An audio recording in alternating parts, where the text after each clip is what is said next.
Saudara, banyak pondok pesantren bertahan hingga puluhan bahkan ratusan tahun ternyata tidak hanya ditentukan oleh kuatnya tradisi dan karisma sang pendiri. Penelitian terbaru mengungkap keberlanjutan pesantren sangat bergantung pada proses kaderisasi dan juga suksesi kepemimpinan yang terencana. Teori tersebut terungkap dalam disertasi doktoral yang mengkaji dua pesantren besar di Jawa Timur, yakni Tebu Ireng Jombang dan Sidogiri Pasuruan.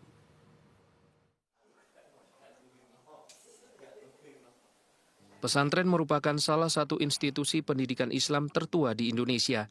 Ribuan pesantren terus tumbuh dan berkembang menjadi pusat pendidikan, dakwah, sekaligus pemberdayaan masyarakat. Namun di balik keberlangsungannya terdapat satu tantangan besar yang kerap menentukan masa depan lembaga, yakni regenerasi kepemimpinan.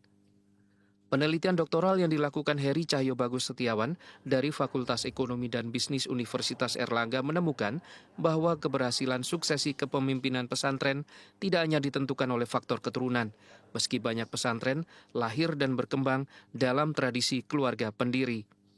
Calon pemimpin tetap harus melalui proses kaderisasi, pembelajaran nilai-nilai pesantren, pengalaman memimpin, hingga memperoleh legitimasi dari keluarga besar, santri, alumni, dan masyarakat eksternal pondok. Penelitian Heri Cahyo Bagus Setiawan tersebut melahirkan sebuah model yang disebut Merit Value Legitimacy Succession Model. Model ini menegaskan bahwa pemimpin pesantren masa depan harus memiliki 3 unsur utama, yakni kompetensi kepemimpinan, pemahaman mendalam terhadap nilai dan tradisi pesantren, serta legitimasi sosial dan spiritual dari komunitas pesantren.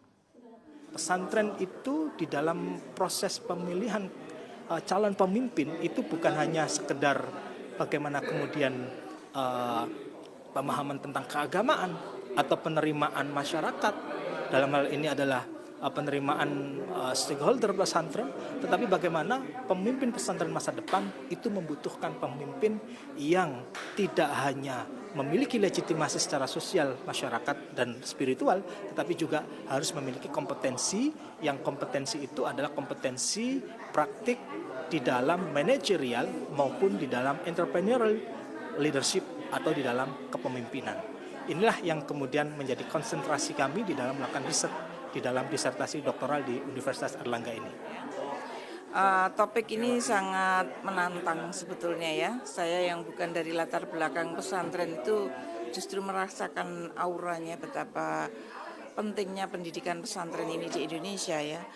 Karena ya di era yang seperti sekarang ini ya, tentang mental remaja dan kehidupan yang ada saat ini, sungguh pendidikan pesantren ini sangat penting untuk dijaga bahkan ditumbuhkan ya, karena di pesantren seperti yang saya ungkapkan tadi itu merupakan pendidikan yang lebih mengarah kepada mental, yaitu menumbuhkan kemandirian, perjuangan, disiplin, karena pendidikannya juga 24 jam, dia mempelajari kitab, sekaligus juga dia sabar dan santun. Penelitian ini diharapkan dapat menjadi kontribusi akademik bagi pondok pesantren di Indonesia dalam memperkuat sistem kaderisasi dan tata kelola kepemimpinan.